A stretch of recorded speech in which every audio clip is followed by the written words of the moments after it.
پڑھنا افضل ہے۔ رسول اللہ صلی اللہ علیہ وسلم کا فرمان ہے لَصَلَاةُ الْمَرْأَةُ فِي بَيْتِهَا أَفْضَلُ مِنْ صَلَاتِهَا فِي حُجْرَتِهَا وَصَلَاتُهَا فِي مَخْدَعِهَا أَفْضَلُ مِنْ صَلَاتِهَا فِي بَيْتِهَا۔ کیا عورت کے لیے گھر میں نماز پڑھنا افضل ہے حجرے میں نماز پڑھنے سے؟ اسی طرح عورت کے لیے کمرے اور چیمبر میں نماز پڑھنا افضل ہے گھر میں نماز پڑھنے سے۔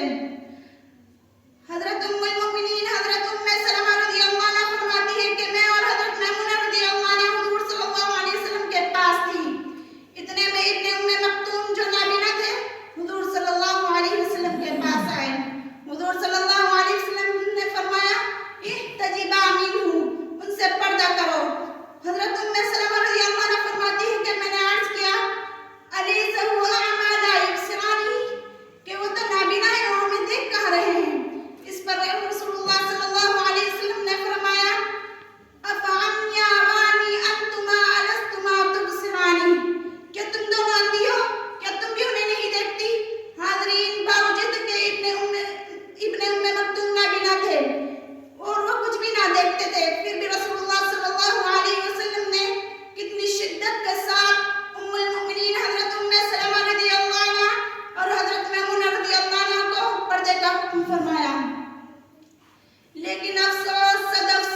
شریعت پر عمل کرنے کی پابند بنائے.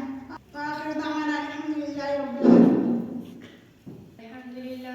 الحمد لله رب العالمين والصلاة والسلام على رسوله الكريم أما بعد. وقال رسول الله صلى الله عليه وآله وسلم المرأة عورة فإذا خرجت استشرفها الشيطان.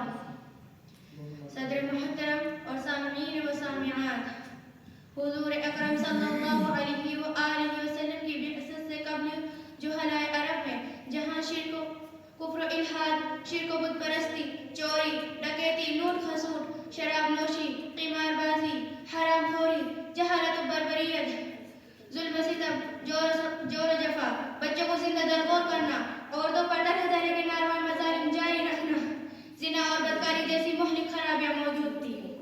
وہیں یہ وبا اور مرض بھی عام تھا کہ عورتیں بے پردہ اور عریاں پھرتی تھی، اپنے بدن اور اپنے لباس کی زیبائش کا علانیہ مظاہرہ کرتی تھی.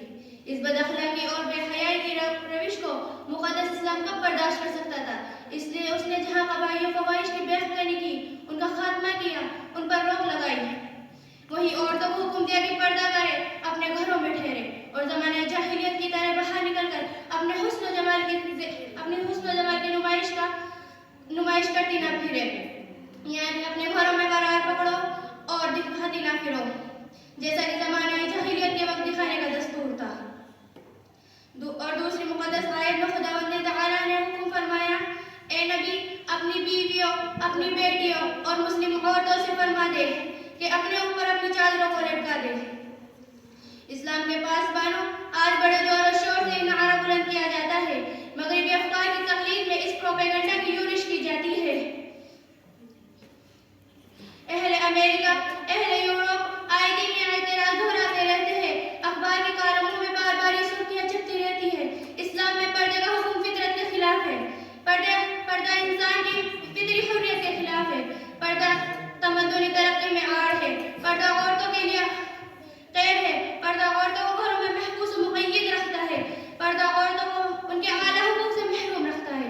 اور بہت سی مغربی زدہ مسلم خواتین نے بھی اس پروپیگنڈا سے متاثر ہو کر یہ صدائیں بلند کرنا شروع کر دی اور یہ آوازیں نکالنا شروع کر دی کہ ہمیں ہمارے گھروں میں محبوس و مقید رکھا جاتا ہے، ہمیں ہمارے حقوق سے محروم کیا جا رہا ہے، دفاتر میں ہمارا حق نہیں، اسمبلی میں ہمارا حق نہیں، پارلیمنٹ میں ہمارا حق نہیں، انتخاب میں ہمارا حق نہیں، لہذا پردے کا توق ہماری گردن سے اتارو، ہمیں پردے سے باہر نکالو اور یہ تمام حقوق ہمیں حاصل کرنے دو. لیکن یہ پروپیگنڈا بالکل غلط اور بے بنیاد ہے. تاریخ کا مطالعہ کرو، ہسٹری کی ورقہ گردانی کرو، چشم بصیرت سے اقوام کے حالات پڑھو، اور مردوں اور عورتوں میں اختلاط، بے تکلف ملاقات، گفتگو کا رواج دنیا کی پوری تاریخ میں حضرت آدم علیہ السلام سے لے کر حضرت خاتم الانبیاء صلی اللہ علیہ وسلم کے تک کسی زمانے میں درست نہیں سمجھا گیا. حتیٰ کہ ہندوستان میں ہندو بت اور دوسرے مشرکانہ مذاہب میں مردوں اور عورتوں کے درمیان اختلاط گوارانہ تھا. طبیعی اور فطری حیا کا یہ پردہ ابتدائی آخری نسل سے حائل رہا. حضرات گرامی، جہاد اسلام کا کتنا اہم رکن ہے، مگر عورتوں پر فرض نہیں. جمعے کی نماز عورتوں پر فرض نہیں، عیدین کی نماز عورتوں پر واجب نہیں، ضرورت سے زیادہ علم دین کا حصول کرنا عورت کے لیے ضروری نہیں.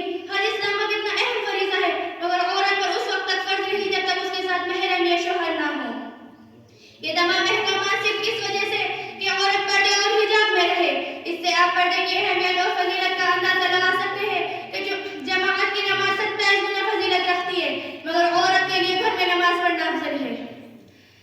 رسول اکرم صلی اللہ علیہ وسلم نے ارشاد فرمایا کہ عورت کا گھر میں نماز پڑھنا افضل ہے اس کا حجرے میں نماز پڑھنے سے. اسی طرح اور اس کا چیمبر یا کمرے میں نماز پڑھنا افضل ہے اس کے گھر میں نماز پڑھنے سے.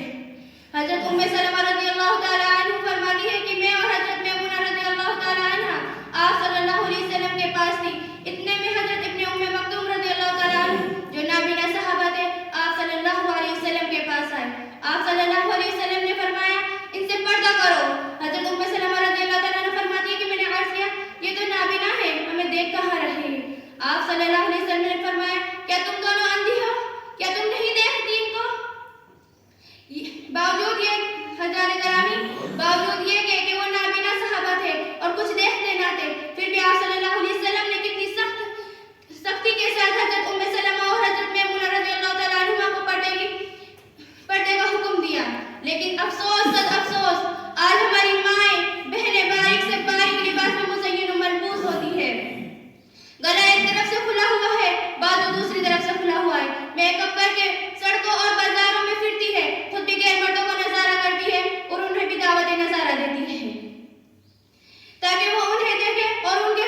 پردگی سے زنا، بدکاری، فواہش اور بہت سے قباحی وجود پذیر ہوتے ہیں۔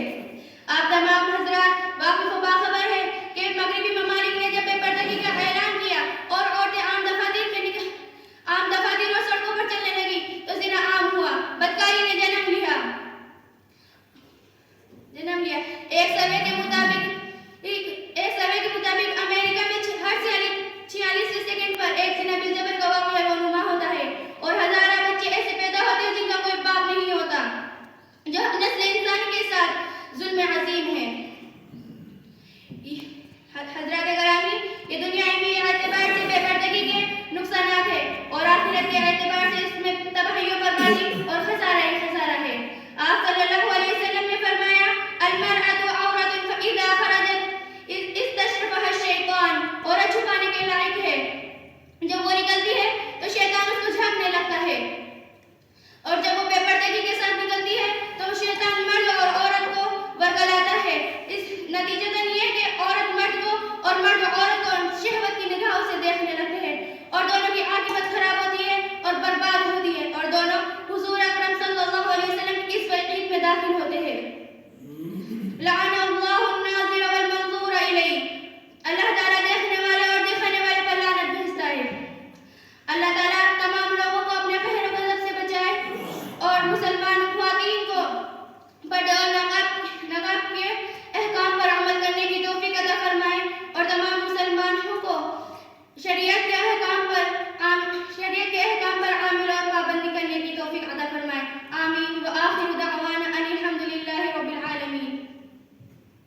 صدقہ نافلہ ہے، مثلاً مدرسہ بنوا دیا، مسجد بنوا دی، اور تیسری چیز ایسا علم جس سے لوگوں کو فائدہ پہنچے۔ ایک حدیث میں ہے کہ نبی کریم صلی اللہ علیہ وسلم نے ارشاد فرمایا، میت کے لیے اصالہ ثواب کرنے سے میت کو اس کا ثواب ملتا ہے۔ اس لیے ہمیں چاہیے کہ جب کوئی شخص اس دنیا فانی سے عالم جاویدانی کی طرف کوچ کر جائے، رحلت کر جائے، تو ہم اس کے لیے اصالہ ثواب کرے، لیکن اصالہ ثواب کے لیے وقت متعین نہیں ہے۔ جس وقت بھی قرآن پڑھ کر کلمہ طیبہ پڑھ کر یا صدقہ نافلہ دے کر میت کے لیے ثواب پہنچائے درست ہے، اور اصالہ ثواب کے لیے وقت کی تعین اور اس کا انتظام بدعت ہے، اور ہر وہ چیز جس کی اصل کتاب و سنت اور عہد صحابہ رضی اللہ عنہم میں نہ ہو وہ بدعت ہے۔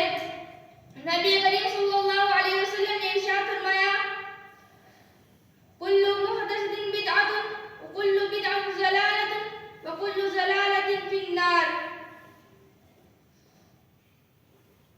دوسری حدیث میں فرمان رسول ہے، من احدث فی امرنا ھذا ما لیس منہ فہو رد۔ جب کوئی شخص مر جائے تو اس کے عزیز و اقارب اور متعلقین کو چاہیے کہ وہ صبر کرے، چیخ و پکار نہ کرے، اس کی وجہ سے میت کو قبر کا عذاب دیا جاتا ہے۔ صحیح بخاری کی حدیث میں ہے کہ نبی کریم صلی اللہ علیہ وسلم نے ارشاد فرمایا، ان المیت یعذب فی قبرہ ببکاء اہلہ۔ میت کو اس کے اہل خانے کے رونے اور نوحہ کرنے کی وجہ سے عذاب دیا جاتا ہے۔ اسی حدیث کی وجہ سے حضرت عمر رضی اللہ عنہ اس بات میں قائل ہے کہ میت کو اس کے اہل خانے کے رونے اور نوحہ کرنے کی وجہ سے عذاب دیا جاتا ہے، لیکن دیگر محققین نے اس حدیث کی اور توجیحات بیان کی ہے کہ اگر کوئی شخص مر گیا اور وہ اپنی زندگی میں نوحہ کرتا تھا، کسی کے مرنے پہ چیخ و پکار کرتا تھا، تو اب مرنے کے بعد اس کو عذاب دیا جائے گا۔ اس سے ہر شخص اپنا انجام سوچ سکتا ہے کہ ہمارا کیا حال ہے۔ عورتوں کی چیخ و پکار اور باولے کا تو کیا ذکر، مرد بھی اس میں برابر کے شریک ہوتے ہیں۔ اللہ تعالیٰ سے دعا ہے کہ ہم سب کو سمجھنے اور عمل کی توفیق عطا نصیب فرمائے۔ دوسری توجہ علماء نے بیان فرمائی ہے کہ اگر جو شخص مر گیا اور اس کے گھر والے نوحہ کرتے تھے اور وہ ان کو روکتا نہ تھا تو اس کو عذاب دیا جائے گا۔ اور تیسری توجہ علماء نے بیان فرمائی ہے کہ جو شخص مر گیا اور اس نے اپنے گھر والوں کو نوحے کی وصیت کی ہے تو اس کو عذاب دیا جائے گا۔ اللہ کے وقت کی بنا پر میں انہی کلمات پر اپنی تقریر کو ختم کرتی ہوں۔ اللہ تعالیٰ سے دعا ہے کہ ہم سبھی کو موت یاد اور فکر آخرت کی توفیق نصیب فرمائے، آمین۔ وآخر دعوانا الحمد للہ رب العالمین۔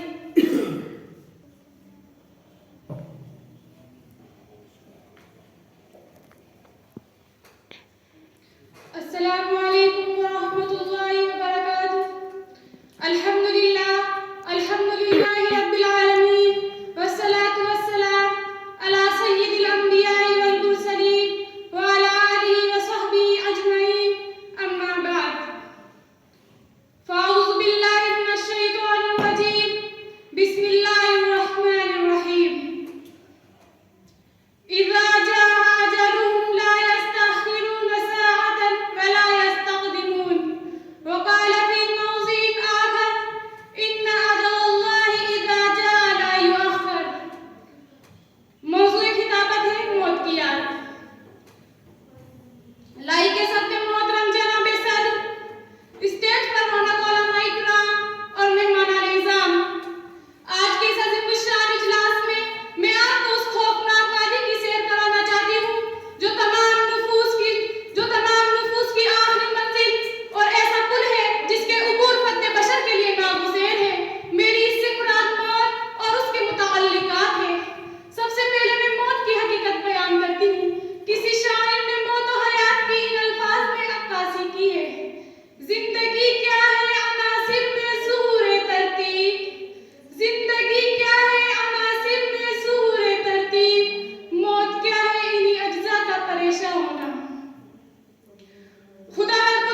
تاکہ مزید اعمال خیر کر کے جنت میں اپنے درجات کو بڑھا سکے۔ خلاصۂ کلام یہ ہے کہ اگر آدمی ضعیف ہے، بوڑھا ہے، بستر عبادت سے وہ اٹھ نہیں سکتا، اس کی زندگی اجیرن ہو گئی ہے، بظاہر لوگوں کو اس سے نفرت ہو گئی ہے، پھر بھی موت کی دعا اور تمنا نہ کرے۔ اپنی زندگی کے قیمتی اوقات کو غنیمت جانتے ہوئے اللہ تعالیٰ کی عبادت اور ریاضت میں اپنی زندگی کو بسر کرے۔ البتہ ہمیں چاہیے کہ ہم وقت کو فراموش نہ کریں بلکہ بکثرت موت کو یاد کریں۔ آپ صلی اللہ علیہ وسلم نے ارشاد فرمایا، اکثروا ذکر حازم اللذات یعنی الموت، لذتوں اور شہوتوں کو توڑ دینے والی چیز یعنی موت کو بکثرت یاد کیا کرو۔ انسان جب مر جاتا ہے اس کی حکومت و سیادت یہی رہ جاتی ہے، اس کے مال و دولت یہی رہ جاتے ہیں، اس کے تمام کاروبار صنعت و زراعت یہی رہ جاتی ہے، اس کی فیکٹری کارخانے یہی رہ جاتے ہیں، اس کی زندگی بھر کی رفیقہ بیوی اور دنیا کی محبوب ترین چیز اولاد یہی رہ جاتی ہے۔ اگر اس کے ساتھ کچھ جاتا ہے تو وہ اس کے اعمال جاتے ہیں۔ میت کو جب قبر میں رکھا جاتا ہے اگر وہ نیک ہے، صالح ہے، صوم صلات کی اس نے پابندی کی ہے، اللہ کے رسول صلی اللہ علیہ وسلم کے لائے ہوئے طریقے کے مطابق زندگی بسر کی ہے، تو قبر اس سے کہتی ہے تیرا آنا مبارک ہو۔ روح زمین پر جتنے لوگ چلتے تھے تو ان میں سب سے زیادہ محبوب اور پسندیدہ تھا۔ آج جب تم میرے پاس آیا ہے تو میرا حسن سلوک دیکھے گا۔ پھر قبر اس کے لیے طاعت کے نگاہ کشادہ ہو جاتی ہے اور وہ آرام و سکون کے ساتھ تا قیامت سوتا رہتا ہے۔ اور اگر وہ شخص مشرک و کافر ہے، فاسق و فاجر ہے، نماز کے قریب وہ نہیں گیا، روزے اس نے نہیں رکھے، زکات کو اس نے اہمیت نہیں دی، جھوٹ کو وہ بولتا تھا، خیانت وہ کرتا تھا، رشوت سے اپنا پیٹ بھرتا تھا، غیبت اس کی خوراک تھی، غرض یہ تھی آقا مدنی سرکار دو عالم صلی اللہ علیہ وسلم کے ایک حکم کی خلاف ورزی اور حکم عدولی اس نے کی تو قبر یوں گویا ہوتی ہے۔ قبر بے غضب کی حالت میں کہتی ہے تیرا آنا نامبارک ہو۔ روح زمین پر جتنے لوگ چلتے تھے تو ان میں سب سے زیادہ مردود اور ناپسندیدہ تھا۔ آج جب تم میرے پاس ہے، میرے قبضے میں ہے تو میرا سلوک کے بد دیکھے گا۔ پھر قبر اسے اس طرح دباتی اور کھینچتی ہے کہ اس کی ایک طرف کی فصلیات دوسری طرف فیصلیوں میں پیوست ہو جاتی ہے۔ صادق المصدوق جناب رسول اللہ صلی اللہ علیہ وسلم نے قبر کی ہولناکی اور احوال کو ان الفاظ میں بیان فرمایا ہے، القبر روضۃ من ریاض الجنہ او حفرۃ من حفر النیران۔ قبر جنت کی کیاریوں میں سے ایک کیاری یا جہنم کے گڑھوں میں سے ایک گڑھا ہے۔ بہرحال ایسے موقع پر میت نہایت ہی پریشان ہوتی ہے، قرب و اضطراب کا عجیب سما ہوتا ہے، اس اپاہج کی طرح جس کے ہاتھ پیر نہ ہو، اس کو شدت کی پیاس لگی ہو، ایک گھٹ پانی کے لیے تڑپ رہا ہو، اسی طرح وہ ایک نیکی کے لیے تڑپتی ہے کہ میرے عزیز و اقارب، میرے رشتے دار، میری بیوی، میرے بچے میرے لیے کچھ ایسا ثواب کر دے۔ روپے پیسے، سونا چاندی، زمین و جائیداد کی تقسیم میں لگے ہوئے ہیں اور ایسا ثواب کے لیے 40ویں دن کے منتظر ہیں۔ آپ صلی اللہ علیہ وسلم نے ارشاد فرمایا، اذا مات الانسان انقطع عمله الا من ثلاث، من صدقۃ جاریہ او علم ينتفع به او ولد صالح يدعو له۔ جب آدمی مر جاتا ہے اس کے تمام اعمال منقطع ہو جاتے ہیں، لیکن 3 چیزیں ایسی ہیں جن کا سلسلہ اور ثواب جاتا رہتا ہے۔ ان میں سے ایک اولاد صالح ہے جو اس کے لیے دعا کرے، دوسری چیز صدقہ جاریہ، مثلا مسجد بنوا دی، مدرسہ بنوا دیا، تیسری چیز وہ علم جس سے لوگوں کو فائدہ پہنچے۔ ایک حدیث میں آیا ہے کہ جب ہم مردے کو ایصال ثواب کرتے ہیں تو اس سے اس کو ثواب پہنچتا ہے۔ اس لیے ہمیں چاہیے کہ جب کوئی اس دار فانی سے عالم جاودانی کی طرف کوچ فرما جائے، رحلت فرما جائے تو ہم اس کے لیے ایصال ثواب کریں۔ ایصال ثواب کے لیے کوئی وقت متعین نہیں ہے، جس وقت بھی کلمہ طیبہ پڑھ کر، قرآن پڑھ کر، صدقہ نافلہ دے کر ایصال ثواب کر دے درست ہے۔ ایصال ثواب کے لیے وقت کی تعین اور اس کا التزام بدعت ہے، اور ہر وہ چیز جس کی اثر کتاب و سنت عہد صحابہ سے نہ ہو بدعت ہے، اور ہر بدعت ضلالت و گمراہی ہے، اور ہر ضلالت مستحق جہنم ہے۔ آپ صلی اللہ علیہ وسلم نے ارشاد فرمایا، کل محدثۃ بدعہ وکل بدعۃ ضلالہ وکل ضلالۃ فی النار۔ ایک دوسرے موقع پہ آپ نے ارشاد فرمایا، من احدث فی امرنا ھذا ما لیس منہ فہو رد۔